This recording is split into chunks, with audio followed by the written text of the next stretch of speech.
Hi, everybody. This is Tina. How are you? I hope you're good. I'm here with the Oldies but Goodies Gen X Toon ATC cards. So, how are you liking it so far? It's bringing back any childhood memories? Mine have.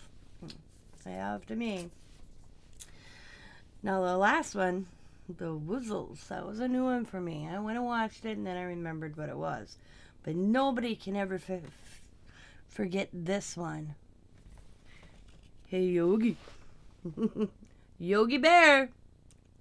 Yes. Nobody can forget Yogi Bear. So, what I did is, I found a background that was kind of like a woodsy. And then I got the little Parky and Yogi Bear. Boo Boo, Boo Boo. I can't think of his name right now. And of course, a picnic basket. And I got them so they're a little puffed up, so they're off the page. And that's my week.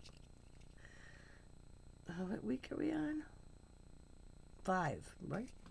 1, 2, 3, 4, 5. Yeah, April 3rd. There we go. Yogi Bear.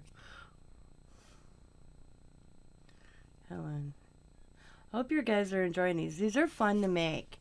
It brings back your childhood memories. Some of them, like I said, I did. Some of them I was like, what? Then once you go look into it, then I remembered it. So I want to thank you guys for watching. As always, be happy, be kind, be safe, be funny, be crafty, and bye for now.